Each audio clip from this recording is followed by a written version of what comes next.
Ever wonder what a U.S. military campaign against Iran would actually look like?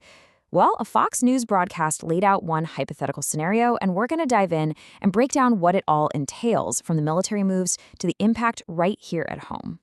So, this scenario doesn't start at the beginning. No. It drops us right into the middle of the action, week 5 of a fictional U.S. military campaign. And it's got a pretty intense code name, Operation Epic Fury. And right away, the broadcast hits us with quotes attributed to President Trump. He sounded pretty confident, saying things like, "We won't have to be there much longer." But, he also acknowledges there's still more work to do to take out their offensive capability.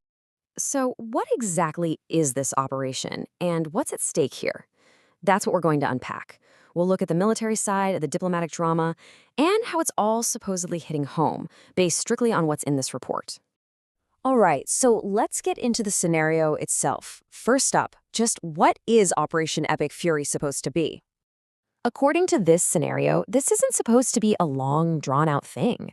President Trump apparently set a pretty ambitious timeline, just 4 to 6 weeks to get it done. And remember, we're jumping in at week 5, so the clock is ticking. And to give you a sense of the scale here, the broadcast reports a really intense air campaign. Get this, over 11,000 targets were struck inside Iran, and that's just in the first 30 days.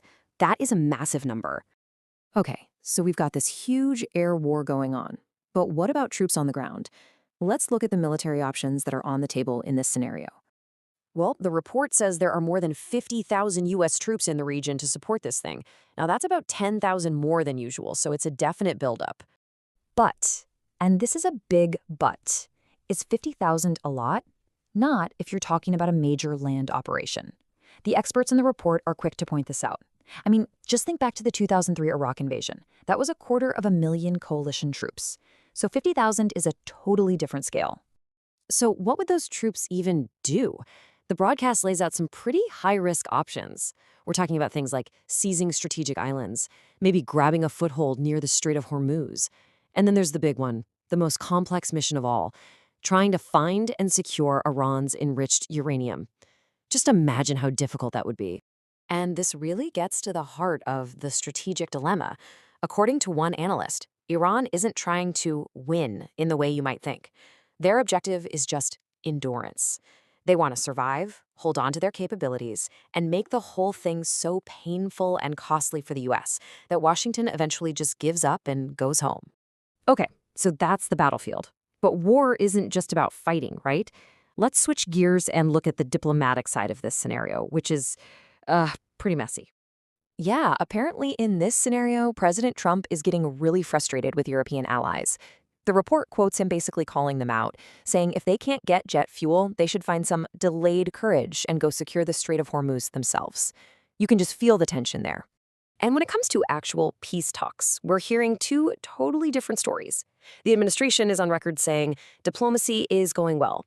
But then you have critics who are just as blunt, saying he's flat out lying about even talking to Iran directly. So which one is it?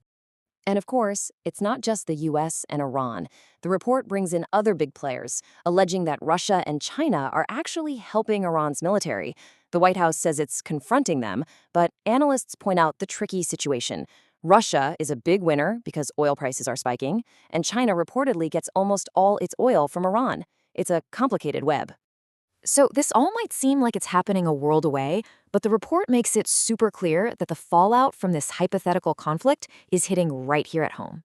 And one of the first places you'd feel it? The gas pump. Yep, according to the broadcast, the national average price for a gallon of gas has blasted past $4. That's a price a lot of us haven't seen in a long, long time. Now, the White House's response to this, as quoted in the report, is basically, don't worry. They're calling it a short-term disruption and promising that as soon as Operation Epic Fury is over, prices will plummet right back down. But the threat described in this scenario goes way beyond just the price of gas. The report pivots to something much more serious, a direct threat to security inside the United States. Here's how.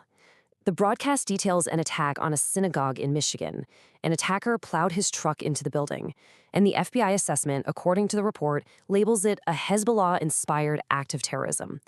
That's a direct, chilling line drawn from the conflict overseas to violence right here. So all of this brings us to the biggest question of all, one that hangs over the entire report.